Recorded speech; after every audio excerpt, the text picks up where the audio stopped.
বিসমিল্লাহির রহমানির রহিম। আজকের আলোচনা বদর যুদ্ধ নিয়ে। সৌদি আরবের মদিনা থেকে প্রায় ১৩০ কিলোমিটার দূরে বদর হুনাইন প্রান্তর অবস্থিত। প্রায় ১৪০০ বছর আগে এই প্রান্তরের এক মহাযুদ্ধ হয়, যাকে বিবেচনা করা হয় বিশ্বের অন্যতম ইতিহাস নির্ণায়ক যুদ্ধ হিসেবে। আশ্চর্যের বিষয় হলো, সামরিক দিক থেকে এই যুদ্ধে অংশ নেওয়া মুসলমানদের সংখ্যা ছিল খুবই কম, কিন্তু এই যুদ্ধের গুরুত্ব এত বেশি ছিল যে পবিত্র কোরআনের মধ্যে আল্লাহ রাব্বুল আলামিন এই দিনটিকে আল ফুরকান হিসেবে উল্লেখ করেছেন, যার মানে হচ্ছে সিদ্ধান্ত বা রায়ের দিন। মদিনার নবজাতক মুসলিম রাষ্ট্রের জন্য রাজনৈতিক, সামরিক ও অর্থনৈতিকভাবে এই যুদ্ধের গুরুত্ব বুঝতে হলে আগে জানতে হবে কেন বদরের ময়দানটি এত গুরুত্বপূর্ণ ছিল এবং এর নামকরণ করা হয়েছিল কিভাবে। মদিনা থেকে প্রায় ৮০ মাইল দূরে পাহাড়ে ঘেরা এক প্রান্তর, সুবিশাল সেই প্রান্তরের প্রস্থ ৪.৫ মাইলের মতো। আগে থেকেই এই জায়গাটির ঐতিহাসিক ও অর্থনৈতিক মর্যাদা ছিল। ইয়ামান থেকে সিরিয়া পর্যন্ত বাণিজ্যিক পথ থেকে এই পাহাড়ে ঘেরা জায়গাটির উপর দিয়েই বণিকদের কাফেলা যাওয়ার সেই স্থানেই মিলেছে মক্কা ও মদিনা থেকে আসা দুটি পথ। এখান থেকে লোহিত সাগরের নিকটবর্তী স্থানটির নামকরণ বদর করার পেছনে কয়েকটি কারণ রয়েছে। তার মধ্যে সবচেয়ে উল্লেখযোগ্য কারণ হলো, বদর বিন ইয়াখলাদ নামে এক ব্যক্তি এখানে একটি কূপ খনন করেছিল। কুয়ার পানি ছিল খুবই স্বচ্ছ, সেখানকার পানিতে চাঁদের প্রতিফলন ঘটত।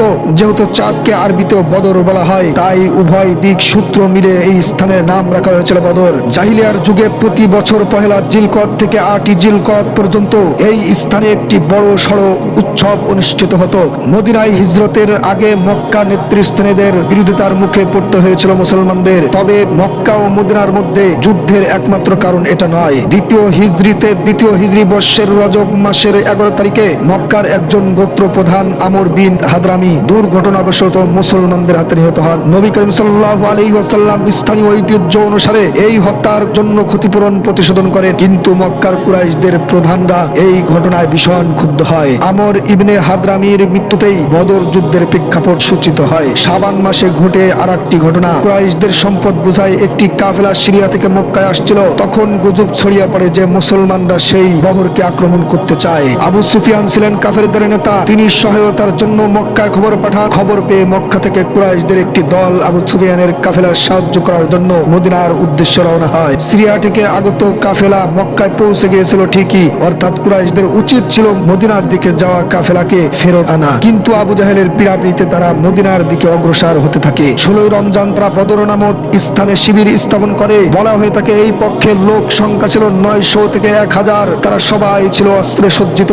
সংবাদ পেয়ে ১২ই রমজান নবী করিম সাল্লাল্লাহু আলাইহি ওয়াসাল্লাম বদরের উদ্দেশ্যে অগ্রসর হন। ১৭ই রমজান ৩১৩ জন সঙ্গী নিয়ে তিনি ময়দানের কাছাকাছি পৌঁছালো। তখন পর্যন্ত কুরাইশদের মধ্যে শান্তিপ্রিয় কিছু ব্যক্তি যুদ্ধ এড়ানোর চেষ্টা করেন, কিন্তু আবু জাহেলের এক গোলামির কারণে তাদের চেষ্টা সফল হয়নি। ফলে যুদ্ধের দামামা বেজে উঠল। যুদ্ধ কৌশল অনুযায়ী মুসলমানদের সেনাদের দায়িত্ব নির্ধারণ করা হয়েছিল। জুবায়ের বিন আওয়ামকে একটি দলের অধিনায়ক মনোনীত করা হয়। উদ বিন আমরকে নির্দেশ দেওয়া হয় মাসরায় অবস্থান নিতে। মূল নেতৃত্বে ছিলেন স্বয়ং নবী করিম সাল্লাল্লাহু আলাইহি ওয়াসাল্লাম। বাহিনীর পেছনে অংশে থাকার দায়িত্ব কায়েস ইবনে সাসা এর উপর ন্যস্ত করা হয়। যুদ্ধ দলটির সবচেয়ে বড় প্রতীক নিশান বহন করেছিল মুসাব বিন উমায়ের। মুসলমানদের পরিচয় ছিল ইয়া মানসুর উম্মাহ। আরব ঐতিহ্য মেনে একক লড়াইয়ের মাধ্যমে যুদ্ধ শুরু হয়। এতে ৩ জন কুরাইশ যোদ্ধা নিহত হয়। তারপর শুরু হয় মল্ল যুদ্ধ।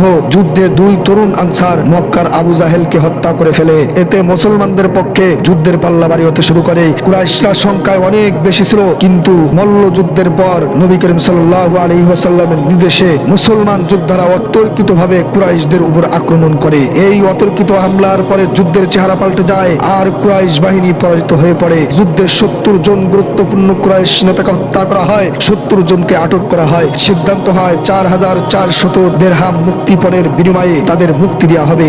আর যারা লেখাপড়া জানতো তারা ১০ জন আনসার সন্তানকে লিখতে ও পড়তে শিখাবে। এই যুদ্ধ ছিল নানা দিক থেকে গুরুত্বপূর্ণ।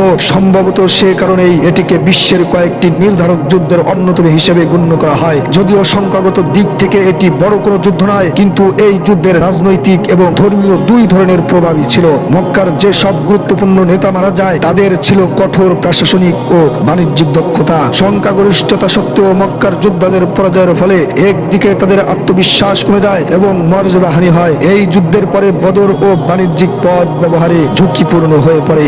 মক্কার অর্থনীতি এই পথে পরিচালিত ব্যবসার উপর নির্ভরশীল ছিল, অর্থাৎ কুরাইশদের দিক থেকে দেখলে সুনাম মারাত্মকভাবে ক্ষতিগ্রস্ত হওয়ার পাশাপাশি সিরিয়ায় তাদের বাণিজ্যিক পথও অনিরাপদ হয়ে পড়েছে, ফলে অন্যান্য গোত্রের কাছে তাদের গুরুত্ব কমে যায়। এই যুদ্ধে মক্কাবাসীরাই সর্বক্ষেত্রে ক্ষতিগ্রস্ত হয় ঠিকই, সবচেয়ে বড় ক্ষতি হয়ে দাঁড়ায় সম্মান ও মানহানি। আরব অঞ্চলে কুরাইশদের মক্কার একটি বিশিষ্ট অবস্থান ছিল, একে অনেকটা আরবের রক্ষাকর্তার মতো বিবেচনা করা হতো। হাদিস অনুসারে সমগ্র অঞ্চলে এই পরাজয়ের কথা ছড়িয়ে পড়ে। সম্মানের গ্লানি এড়াতে মক্কার লোকেরা কোন রকম উচ্চবাচ্য ছাড়া নীরবে শোক পালনের সিদ্ধান্ত নেয়। এই নীরব শোকের পাশাপাশি যত তাড়াতাড়ি সম্ভব বদরের পরাজয়ের প্রতিশোধ নেওয়ার তাড়াহুড়ো ছিল তাদের। বদরের যুদ্ধ মুসলমানদের আত্মবিশ্বাস বাড়িয়ে দেয়, তাদের ধর্মবোধ প্রবল হয়, নিজেদের এবং ধর্মের শ্রেষ্ঠত্বের ব্যাপারে উপলব্ধি জাগে তাদের মনে। এ যুদ্ধের পর মুসলিমরা ওই অঞ্চলে একক শক্তি হিসেবে আবির্ভূত হয়, যা রাষ্ট্র হিসেবে মদিনাকে আরো শক্তিশালী করে তোলে। এমনকি এই বিজয় মদিনায় বসবাসকারী ইহুদিদেরও